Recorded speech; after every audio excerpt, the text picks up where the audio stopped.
पास थी। पढ़ते तो हम चले जाते हैं, पढ़ते तो चले जाते हैं, लेकिन समझे तो वही तो मैंने कहा कभी सुनो भाई साधो, साध लो, जीवन में काम बनेगा। सुनना हो इसलिए मैंने मना किया, सुनना कभी कहने नहीं, श्रवण शब्द है अलग कर दो। अभी सुन रहे कथा, श्रवण मारा जाता, असली श्रवण मारा जाता है जहाँ 3 श्रवण इकट्ठे होते हैं, असली श्रवण मारा जाता है। दशरथ भी श्रवण है और उनके माता पिता भी श्रवण है, दिखापना सुनते हैं, और श्रवण कुमार भी श्रवण है, असली श्रवण मारा गया। उन्हें का पानी ले आओ, अब उन्हें समझो कोई पानी पिए थी, मारो बाण फेंकी, कभी सुनो नहीं था। कृष्ण पक्ष अति करवा, घनघोर अंधेरा छाया था, श्रवण ने भरा कमंडल, फिर धोने पे हित भवकाया था। भरने लौटने का शब्द सुना, दशरथ ने बाण चढ़ाया था, फिर तीसरे शब्द पर मिर्गा समझ दशरथ ने बाण चलाया था। तो मैं श्रवण असली मारा जाता है। मैंने बोला था कल, आज हमारी सुनी, कल किसी और सुनियो, और किसी और सुनियो, हमारी भूल दे बोला, हमारी भूल दे। तो यहाँ 3 श्रवण इकट्ठे होते, एक मारा जाता है। चलिए भागवत में प्रवेश कर रहे हैं, और कहा गया है तो कहा भागवत क्यों है, तो उन्होंने कहा इसमें भागवत में सभी अवतार हैं, लेकिन एक अवतार ऐसा है, एक अवतार ऐसा है शौनकादिक ऋषियों, जिसको सुनकर के जन्म जन्मांतर के पाप मिट जाते। वो श्लोक कौन सा है, यदोर वंश नरो सुत्ता सब पापै प्रमुच्यते। ये बता दिया कि यदुवंश का वर्णन सुनने से मनुष्य के जन्म जन्मांतर के पाप दूर हो जाते हैं। तब शौनकादिक ऋषियों ने कहा कि महाराज ये कहा, बोले हम यही कह रहे हैं, यदोर वंश, यही भागवत का विषय मूल शब्द है, यदोर वंश नरो सुत्ता सर्व पापै प्रमुच्यते। यदुवंश का वर्णन सुनने से मनुष्य के जन्म जन्मांतर के पाप नष्ट हो जाते हैं। दुंदकारी जैसे का उद्धार हो गया। वैसे तो सब कथा, राम कथा भी, भागवत में राम कथा भी तो है ना, सारी कथाएं, लेकिन इस पर बहुत जोर दिया। और आप विचार करें, वैसे तो 18,000 श्लोक बताए गए, 18,000 श्लोक हैं भागवत में, लेकिन नहीं भैया, भागवत में 19,000 से ज्यादा श्लोक हैं। अगर आप गिनना चाहो तो सवेरे गिन लो, हमने गिने हैं तो बता दें। लोग बताओ 18,000, हम भी चिल्लाते रहे काफी 18,000, जब गिने तब वहां 19,000 से ज्यादा निकले। लेकिन जब सारी भागवत सुना दी सुखदेव जी ने परीक्षित को, तब एक शब्द कहा, भाई मैं हाथ जोड़ के निवेदन कर दी, तब सभी होता बहनों। सुखदेव जी ने कहा, राजन सब कथा भूल जाना, लेकिन भगवान का भजन मत भूलना। सारी कथा भूल जाना, लेकिन भगवान का भजन मत भूलना, और इसका कभी हिसाब भी मत रखना। मैंने कई बार बोला, 3 चीजों का कभी हिसाब मत रखना। हमने कथा कितनी सुनी, कभी किसी से मत कहना। हमने दान कितना किया, कभी किसी से मत कहना। हमने भजन कितना किया, कभी किसी से मत कहना। लेकिन मैंने पहले भी बोला था कि जिनको यहाँ आना नहीं ना, वे बहाना बनाओ। प्रचार किया गया, बोर्ड लगे बड़े बड़े भारी, मैं माँ सदी को लेकर यहाँ पर बहुत बड़े बोर्ड लगे थे। अब प्रचार किया तो पूछा होगा कौन आई हो, तो बताया होगा फलानी। अरे उनकी भी कथा हम सुने, पढ़े ना आने वालों का सवाल बता रहा, उनकी कथा हम सुने पढ़े। अरे कथा भी कुछ सुना पड़ा है, रोज पढ़ो रोज कुछ मिलेगा मेरे भाई, रोज पढ़ो रोज कुछ मिलेगा। ये शब्द हमने सुना है, इसलिए बताया मैंने कि उनकी कथा हम सुने पढ़े। कथा किसी की है? नाम लेकर के उनकी कथा, मेरे भाई कथा किसी की है? कथा तो भगवान की है। इसलिए ये शब्द जो सुखदेव जी ने परीक्षित को बोला, सब कुछ भूल जाना पर भगवान का भजन मत भूलना, और वो जो शब्द महापुरुष ने बोला है वो मैं आपको जरूर बता देता हूँ, उस पर जरूर गौर करना। कौन सा? भैया लोग सुन चुके हैं, सुन चुके हैं। कौन सा शब्द को हम इसलिए बोलते हैं, उसको दिमाग में भर लो। शब्द कौन सा? मकान बनवाया, शरीर में आराम से रहेंगे हम, गाड़ी भी आराम से चलेंगे हम, एसी लगवाया, गर्मी में आराम से रहेंगे हम। जितने सुख सुविधा हमने की अपने शरीर के लिए, क्यों भैया? जो कुछ भी किया इस शरीर के लिए या परिवार के लिए, लेकिन ये शरीर भी हमारा साथ नहीं देगा, ये शरीर भी हमारे साथ नहीं जाएगा, तो फिर महापुरुष कहते तुम अपने लिए क्या करते हो ये बता दें। हमने सिर्फ शरीर के लिए किया, परिवार के लिए किया, तो फिर हमने अपने लिए क्या किया है? यही यही प्रश्न बहुत मुख्य है। जरा सोचो कि आपने अपने लिए क्या किया। सब कुछ किया परिवार के लिए, मकान, शरीर के लिए, शरीर हमारे साथ नहीं जाने वाला, तो आपके साथ जाएगा कौन? आपने अपने लिए क्या? यही किया। भगवान ने भी अर्जुन से शब्द बोला है, अपने लिए क्या किया? मेरा निवेदन है यही सत्कर्म जो है यही हमारे हैं। और इसलिए मैंने कई बार ये भजन बोला, नेकी के कर्म किए जा रहे दुनिया से जाने वाले। मैंने बोला था एक बुढ़िया बाबा जी को खाना खिला रही थी और एक शमशान को मुर्दा लोग लिए जा रहे थे, मुर्दा लोग लिए जा रहे थे, तो बुढ़िया ने बाबा जी से कहा बाबा जी खाना खाओ, हम यहाँ देखे हमें जब नरक गो कि स्वर्ग गो। अब बाबा क्या कर कि दादा हम बाबा हुए कि जब बुढ़िया कर दियो, हम देखे मैं नरक को कि स्वर्ग को। कौन स्वर्ग को गया कौन नरक को गया, ये बुढ़िया कैसे जानवे? याद रखना स्वर्ग और नरक यहीं पर बन जाता है। समाज के लोग जब आपको अच्छा कहें समझ लो स्वर्ग को गए, और समाज के लोग आपको गलत कहें समझ लो नरक को गए। बुढ़िया ने स्पष्ट करके बताया, बाबा को समझाई पूरी कहानी। ये समाज ही हमारा निर्णायक है। सभी बहन भाई, जब लोग कहें बहुत अच्छा काम किया आपने, आप बहुत अच्छे काम करते हो, समझ स्वर्ग का मार्ग है। तो मैंने 4 शब्द बताए, उनका जरूर उनका बार बार हमको कहना पड़ता है। 2 शब्द नरक की तरफ लिए जा रहे हैं, 2 शब्द भगवान की तरफ लिए जा रहे हैं, भक्ति की तरफ। कामना और वासना नरक का द्वार बना रही है, कामना और वासना नरक की तरफ घसीट रही है, और उपासना और साधना ये परमात्मा की तरफ है। उपासना और साधना ये परमात्मा की तरफ है। इन 4 शब्दों पर गौर करना बाद में फुर्सत में। और एक लाइन हम आपको सुनाते, कई बार सुनाया मैंने, कई बार भैया लोगों से बोला कि जरा इसको मनन करके बताना तो हम इसकी व्याख्या करेंगे, लेकिन अभी कोई भैया ने बताया नहीं। लाइन बोल रहे, क्या खोया क्या पाया जगत में, क्या खोया क्या पाया जगत में, क्या खोया क्या पाया जगत में, क्या खोया क्या पाया जगत में, क्या खोया क्या पाया जगत में, क्या खोया क्या पाया जगत में, क्या खोया क्या पाया जगत में,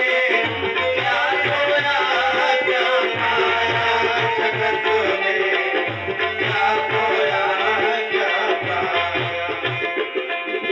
ध्यान को समझो।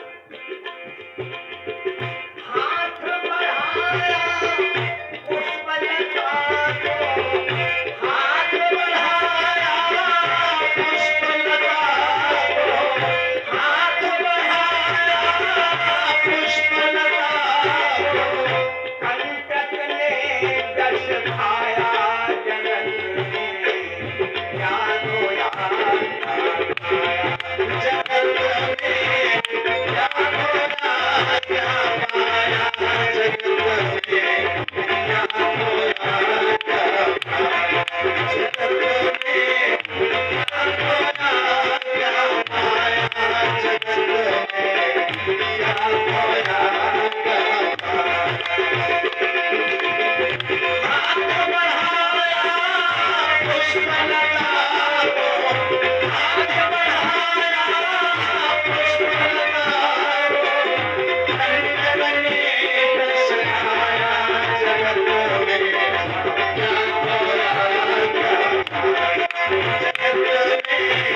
क्या खोया क्या पाया जगत में, क्या खोया क्या। मनन करना, क्या खोया का सीधी लाइन है, क्या खोया क्या पाया जगत में, क्या खोया क्या पाया। हाथ बढ़ाया पुष्पलता को, यानी फूल तोड़ने के लिए हाथ बढ़ाया, और कंटक ने दर्श खाया जगत में, क्या खोया क्या पाया। तो सबसे पहले भागवत का वो विषय हम कर दें।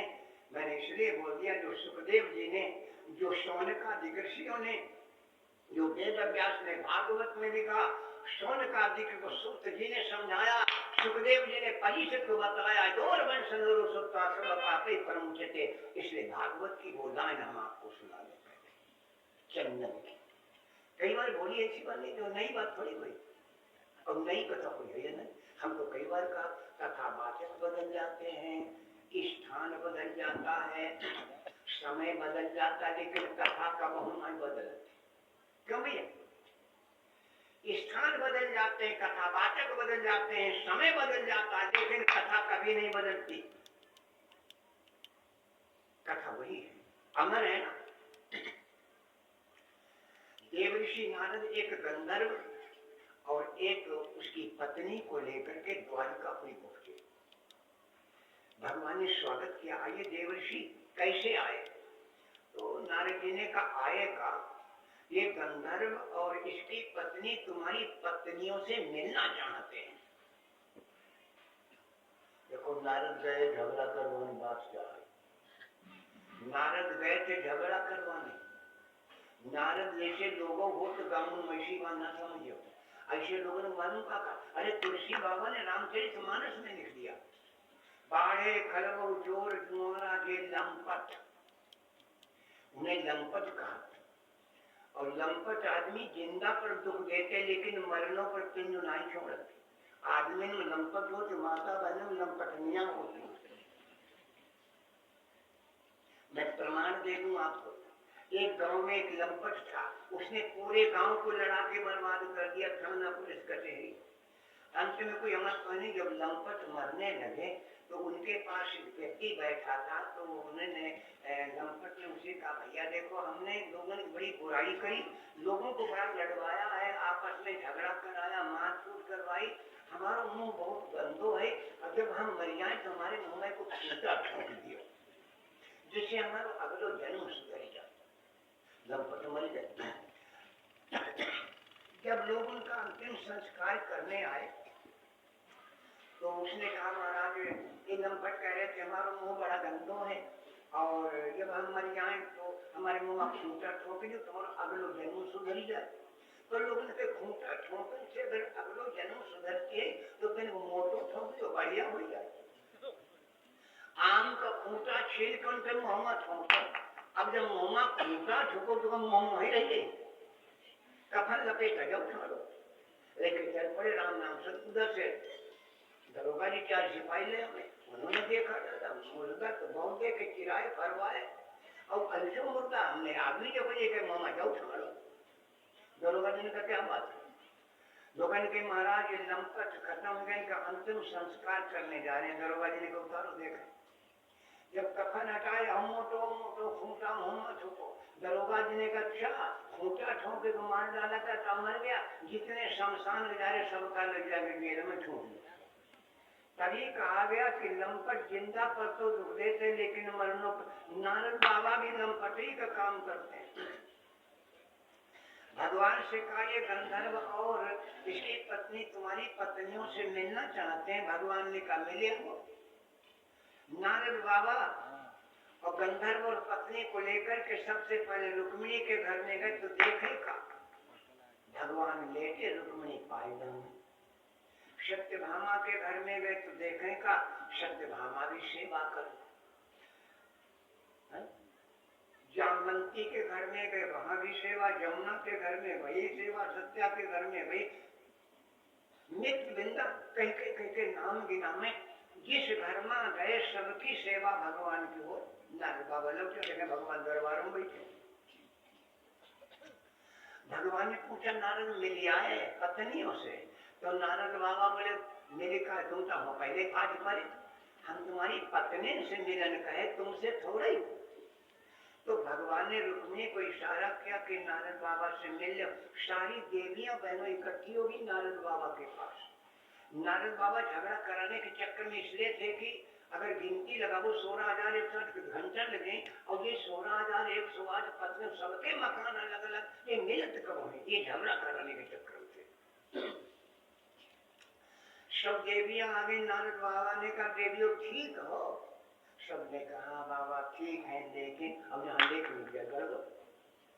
सत्यभामा बोली ठीक है बाबा, लेकिन लेकिन लेकिन का बोले, लेकिन जाके हम सब अपने पति की सेवा करते हैं, हम सब अपने पति की सेवा करते हैं, लेकिन पति हमारे हर समय राधे राधे राधे को न बनाई।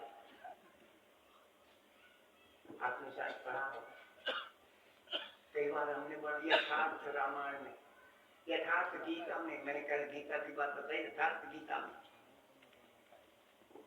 मैंने जो स्वामी जी ने जो वर्णन किया है, मैंने वो शब्द बोला था। उन्होंने लिखा है कि भगवान को पाने के लिए लोग दूसरे का सहारा लेते हैं। कोई साहब काम नहीं कर रहा तो पत्नी का सहारा लेते हैं, तो काम बनाते हैं। तो भगवान को पाने के लोग राधे का सहारा लेते हैं, राधे राधे कहो श्याम मिलेंगे। तो उन्होंने कहा अरे पागलों का, राधे से भगवान कन्हैया एक बार बिछड़े, जिंदगी में लगे तो तुम्हें का मिलाई नहीं। लेकिन बात बताई उन्होंने कि राधे मिले तो त्याग भी तो कर, भगवान के लिए कुछ त्याग है तुम्हारा। सत्यभामा ने कहा कि वो हंसने राधे राधे चला के देखे, वो राधे राधे चलाते के त्याग देखे और भाव देखे। एक बार राधे जी आई थी द्वारिकापुर, अगर पढ़ा हुआ आपने कहीं पर सुना हो, राधे जी आई द्वारिकापुरी, लेकिन भगवान थे नहीं। सत्यभामा को पता चला यही है राधे, तो खौलता हुआ गर्म दूध पिला दिया राधा जी को। राधा जी पी करके चलिए, भगवान से मुलाकात नहीं हो पाई। शाम को भगवान जब लेते तो पैर डालने के लिए रुक्मिणी सब देवियां आई, तो देखें का ये कपो का पैर है। देवियों ने कहा महाराज ये जल कहाँ गए? जब भगवान ने कहा हमसे पूछ रही है, जलाया तो तुमने है, तुमने आज राधे आई थी, तुमने तो खौलता गर्म दूध पिलाया, उसी कारण हमारे